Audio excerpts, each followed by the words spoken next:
Hey guys, welcome back to my channel. Today we are going to talk about underrated books. I want to give you guys some more recommendations on books that I don't see here a lot on Booktube. I did this once before, a few videos back, that was all centered on underrated thrillers.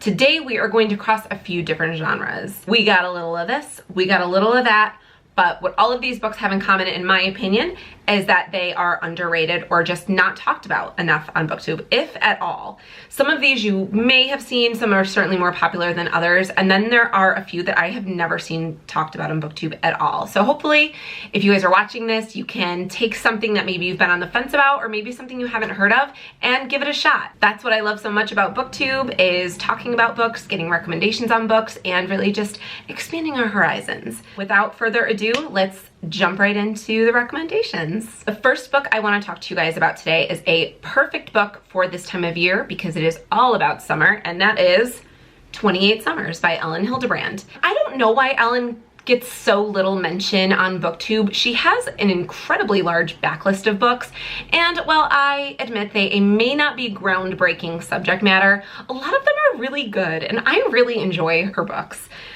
A lot of them are very escapist. They all set place on Nantucket for the most part. But this one out of her whole backlist is probably my favorite. We are following a woman named Mallory who, when the book opens up, she is on her deathbed and she gives her son a note that says when she dies, she is to call the number in this note and tell the person who answers.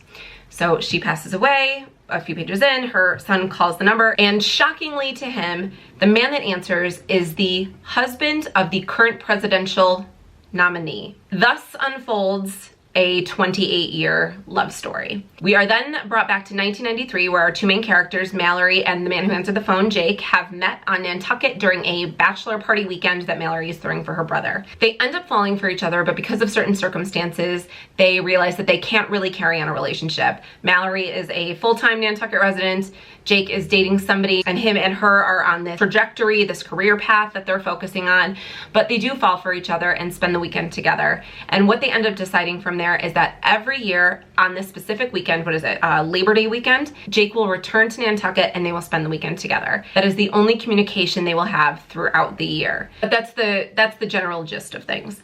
My favorite part of this book, I think, was the format.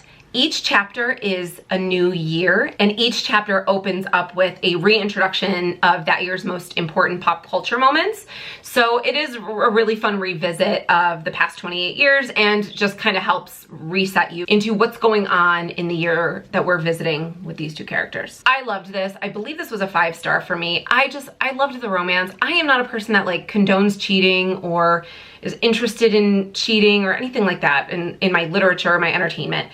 But I really, really loved these two characters, and I loved them together. And I was not angry about them carrying on this affair once a year. I'm just gonna go ahead and say that. I was not mad about this affair. It really is just like a beautiful love story between two people who understand that their lives are different enough that they can't be together, but who never really extinguish that flame. All in all, this is probably my favorite backlist book from Ellen, and I definitely think it's worth picking up, especially, like I said, going into summer. It's the perfect summer book. The settings of Ellen's books are always immaculate because they're so beautiful on Nantucket and the island, and just the lifestyle is so charming. It really makes you want to move there and live in a beach bungalow or a shack or anything you can get your hands on in Nantucket and drink rosé all summer long. At least that's just me.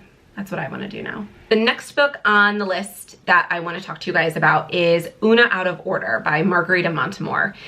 This book is so unique that as soon as I read the premise, I was like, yep, this is for me. This is a trope that I can totally get behind. I love this. We are following our main character, Una, who on New Year's Eve in 1982 is about to turn 19, I believe. 18 or 19, I cannot remember. She has her whole life ahead of her. She's trying to decide if she's gonna go to London for school or if she's gonna stay with her boyfriend in the States and try to make a music career work. At midnight, she faints, and when she wakes up, she has jumped 32 years in the future in her 51-year-old body in a home she doesn't recognize with a stranger she doesn't know, with little to no idea about what is actually going on. And so begins is the story of her life.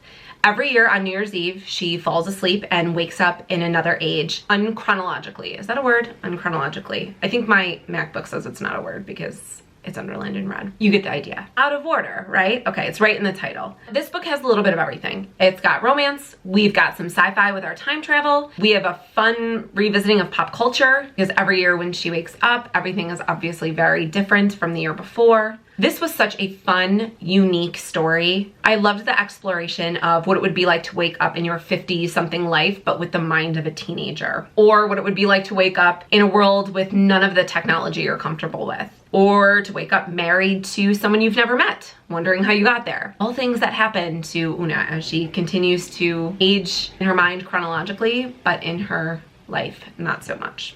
What I also liked about this book is it isn't just cute and funny and quirky. There is a lot of grit to this story as well, which does bring up the topic of trigger warnings, and this book has a lot of them. Oh, we have addiction with drug and alcohol abuse, cheating, homophobia, terminal illness, a little bit of slut shaming, but ultimately I loved this. I thought the concept was so unique. You just don't see anything like this, something that's completely and truly different. And I really loved the characters. I thought everyone was really fleshed out, so much so that even though we're visiting some of the years in her life in such a short amount of time, you really get attached to some of the characters that she has in her life and you miss them when you go backwards or forwards and they're not there anymore. All in all, I thought this author did a phenomenal job really fleshing out this idea. I did not find any holes in it in terms of the time travel and the jumping around, which I think would be really easy to do. And overall, I just really, really loved this book. This was a 5-star for me. All right, the next book I wanted to talk to you guys about is a book I have seen floating around Booktube a little bit, but I wanted to throw my hat in the ring as just another person who thought this book was really, really cool. And that is Comfort Me with Apples by Catherine Valenti. This is a very short, very strange little novella. We are following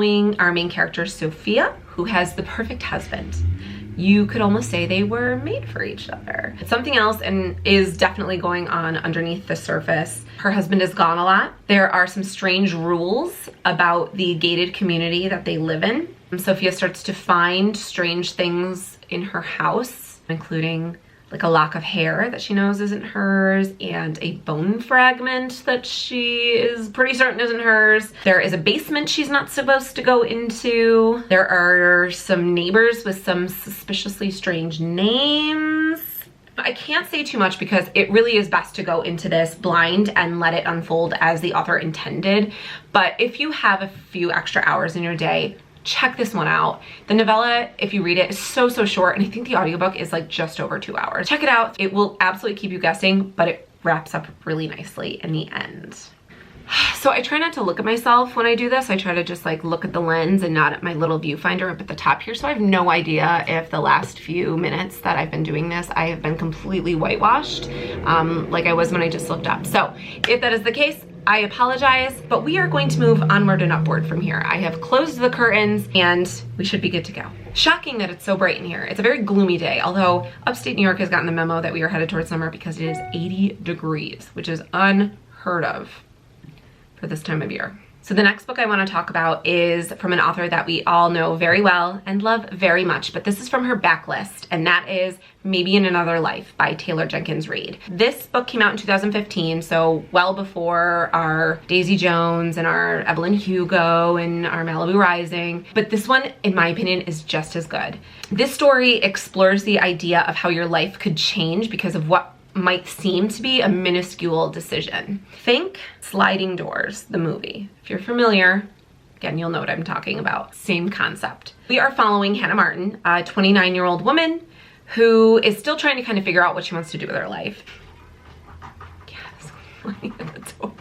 She has lived in 6 different cities in like the past 10 years, and she's just recently moved back to her hometown of Los Angeles and has moved in with her best friend to try to figure out what she is going to do next. The night I think it's like the night she returns to LA and moves in, they go out to celebrate and meet up with some friends, and she runs into her ex-boyfriend from high school. They get to chatting, they kind of start flirting, and at the end of the night, as she's about to leave, her ex-boyfriend Ethan offers to drive her home. And thus the trajectory of her life is set to change. Whether she takes the ride home with Ethan or whether she takes the ride home with her best friend. Her life suddenly veers off into opposing stories.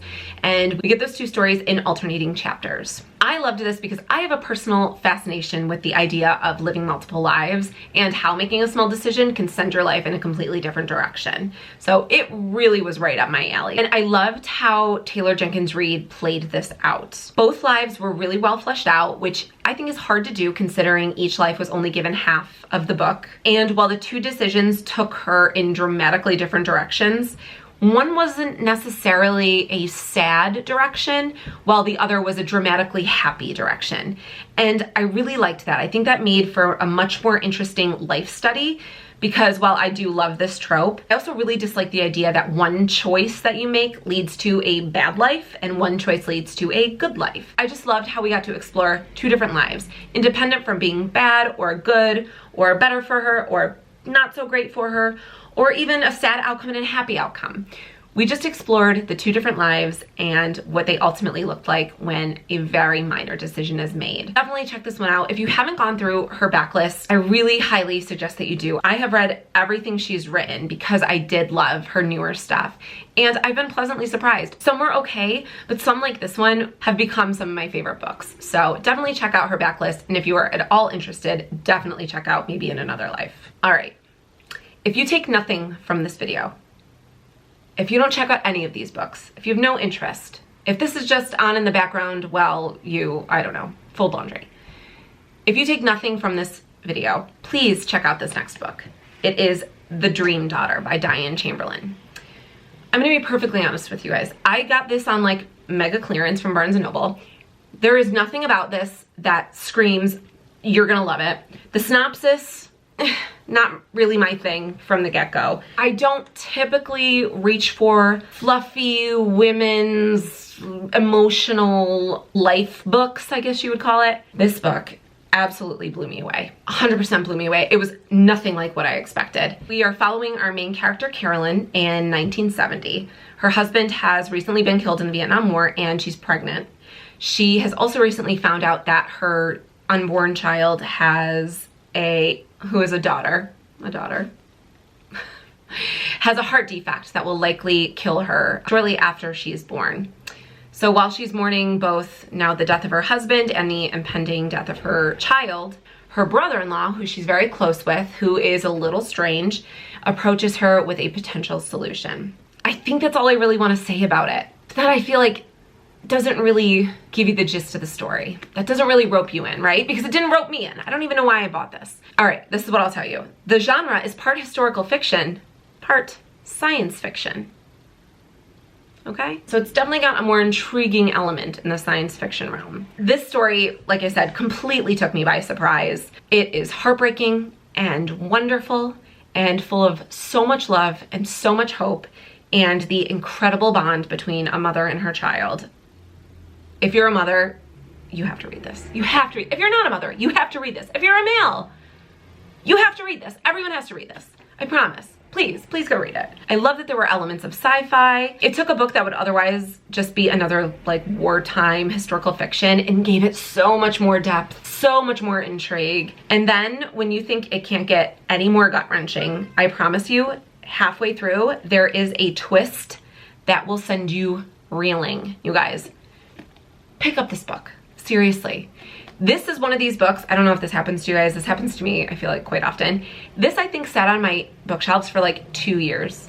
I probably would have unhauled it if I didn't just like, I don't even know. I don't know why this didn't make it into an haul, because by the grace of life, I held on to this and it has now become a book that I absolutely love and recommend to everybody. But yeah, it sat on my shelf for like 2 years, and when I finally finished with it, I was so sad that it had sat there being like neglected for so long. I felt terrible. It was one of these things you feel terrible. It's one of the, and you're like, oh, this book has feelings. It's probably sad. It's probably like calling out to me. Like, pick me up. Read me, you're gonna love me. And it's like, I'm sad I spent like 2 years not realizing that this was gonna be such a good book. 2 years of my life, I could have been thinking about this book. I might read this again. All right, guys, and that is 5 more underrated recommendations, things that I think you should check out. They get a 2 thumbs up from me. And sometimes, isn't that all you need? It's like a little shove from a friend, a little recommendation from a buddy, a glowing review, if you will. But yeah, guys, let me know if you pick up any of these, if you've read them, what you think. Am I way off base on some of these? I'm fearing now that I am. Did I hype up something too much? I don't know. But if you do check out some of these, or you have, leave me a comment down below. Let's talk about it. As always, you know what I'm here for, and that is to start a discussion. Thank you so much, guys, for checking this video out. I cannot wait to see you again soon. Bye.